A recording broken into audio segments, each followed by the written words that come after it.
Deep beneath the veneer of accepted history, a battle for truth has been silently raging for centuries.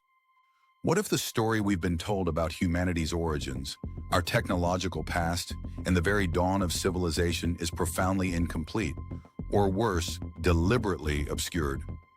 Many dedicated scientists and scholars, often at great personal and professional risk, have unearthed a mountain of evidence that challenges the prevailing narrative, only to see it dismissed, forgotten, or actively suppressed. This isn't about wild speculation. It's about facts that simply don't fit the established mold, meticulously documented, and then, in many cases, vanished from textbooks and public consciousness. We uncover the academic gatekeeping machine, the unseen forces that filter knowledge, quietly erasing anomalous discoveries from public view, and how this process shapes our understanding of who we are and where we come from. If you're fascinated by these hidden truths and want to explore more alongside us, consider subscribing to the channel. The concept of this systematic historical erasure is known as the knowledge filter. Authors Michael Cremo and Richard Thompson, in their extensive work, Forbidden Archaeology, meticulously detail how this filter operates, not as a satanic plot by malicious individuals, but as an ongoing social process. This process, though seemingly innocuous, has a substantial cumulative effect, causing entire categories of evidence to simply disappear from view, often unjustifiably. At its core is a double standard in the treatment of evidence. What supports the dominant theory is readily accepted, while contradictory evidence is subjected to far stricter scrutiny, often leading to its outright rejection or suppression. The motives behind this intellectual gatekeeping are deeply rooted in issues of social power and professional prestige. As Cremo notes, there's a lot of social power connected with explaining who we are and what we are.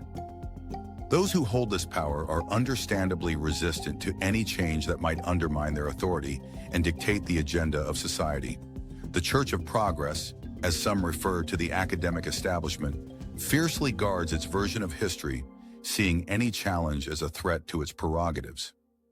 This resistance often manifests as an unwillingness to rewrite textbooks and a refusal to even look at evidence that contradicts established theories, leading to what some describe as an arrogant and bigoted academic elite. Let's delve into some striking examples of discoveries that fell victim to this powerful knowledge filter. First, consider the site of Hueyatlaco, Mexico. In the 1960s, archaeologists unearthed sophisticated stone tools, comparable to the best work of Cro-Magnon man in Europe. However, a team of U.S. Geological Survey geologists, working under a National Science Foundation grant, dated these artifacts to about 250,000 years ago. This date was revolutionary, not only pushing back human presence in the Americas by orders of magnitude, but also challenging established notions of how long modern humans could have been anywhere on Earth. The expected reevaluation of orthodox theory did not happen.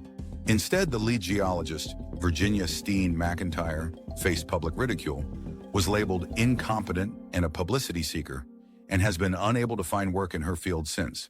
Her paper was inexplicably held up for years, with one editor admitting that no anthro journal will touch it with a 10-foot pole because a lot of anthropology textbooks will have to be rewritten.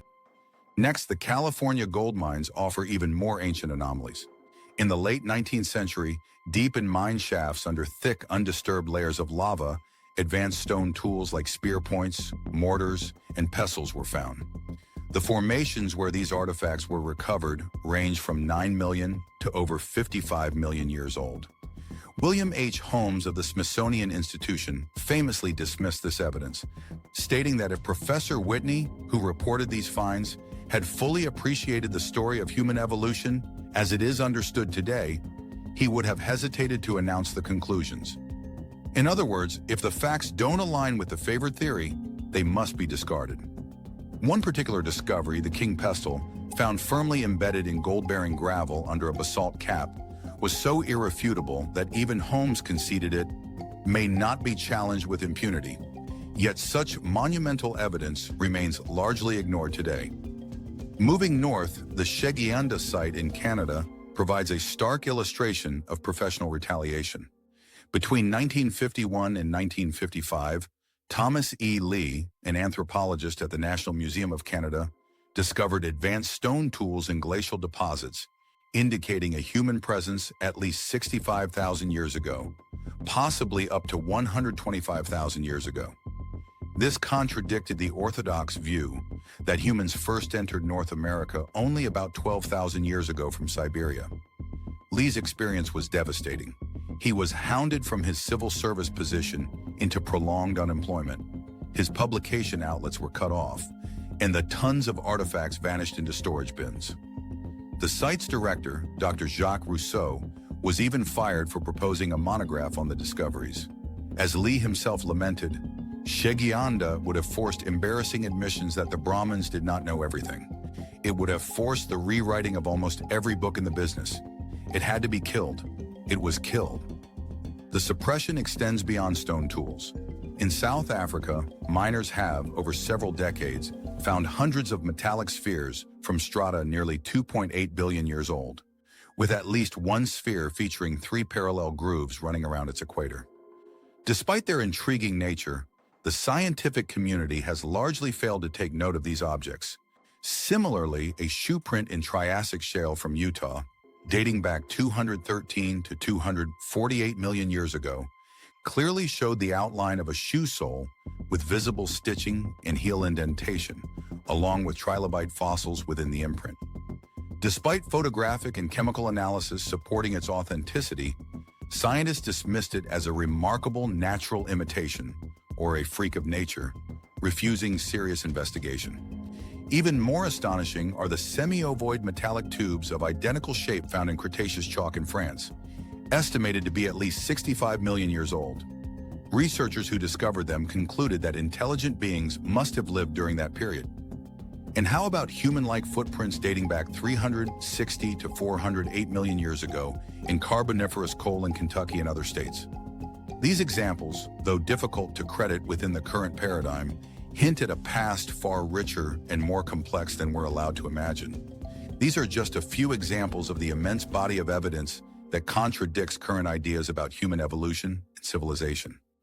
This leads us to question, how exactly does this gatekeeping mechanism operate? One primary tool is peer review. While ostensibly designed to ensure scientific rigor, it can be manipulated to keep unwanted information out of scientific journals. As Virginia Steen McIntyre painfully discovered, if your findings contradict prevailing theory, no anthro journal will touch it with a 10-foot pole. This creates an environment where challenging established paradigms can effectively end a researcher's career. Funding bias also plays a significant role. Research funding often rewards conventional results, perpetuating erroneous assumptions. Investigations into the Rockefeller Foundation's funding of paleoanthropological research, for instance, reveal that their biological research projects had the explicit goal of control over human behavior, suggesting that institutions can deliberately shape the knowledge produced to serve specific agendas. Then there's the pervasive issue of institutional inertia and resistance to change. The academic establishment, much like a priest class, often resists challenges to its ruling paradigm. The sheer fear of having to dismantle deeply ingrained theories and rewrite countless textbooks can lead to a subconscious or even conscious denial of evidence. This creates a powerful impulse to deny anything that knocks out from under you the foundations of understanding, leaving one swimming loosely in space. Finally, the sources reveal instances of deliberate fraud, such as the infamous Piltdown Man hoax. For 40 years, Piltdown Man, with its human-like skull and ape-like jaw, was promoted as a missing link. It was later exposed as an elaborate fabrication, seemingly perpetrated by someone with significant scientific expertise, potentially to assist the doctrine of human evolution by furnishing the requisite missing link, and to counter alternative theories of human evolution. While this was a singular, deliberate act, it highlights the intense pressure and motives that can drive the manipulation of evidence. Such incidents, combined with the routine editing and reclassifying of data according to rigid theoretical preconceptions, contribute to a cumulative effect that radically distorts and obscures our picture of human origins and antiquity. The implications of this knowledge filtration are profound. If we continue to ignore or suppress evidence that doesn't fit our preconceived notions, we're left with an incomplete and misleading picture of our past.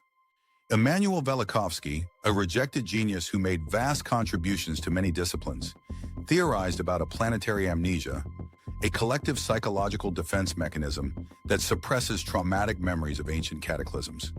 He suggested that this unwillingness to honestly explore our mysterious past, unconsciously dreading the reopening of ancient wounds, has hardened into a systematic repression of the truth, often becoming codified and institutionalized.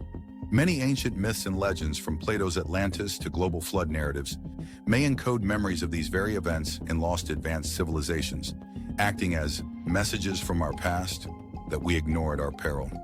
The time has come to challenge these basic assumptions and reclaim our lost identity. By digging where others won't and bringing these suppressed narratives to light, we aim to provide a more accurate and comprehensive understanding of humanity's true journey. The evidence, often literally cut into stone, points to a civilization far more advanced and vastly different from what we have been taught.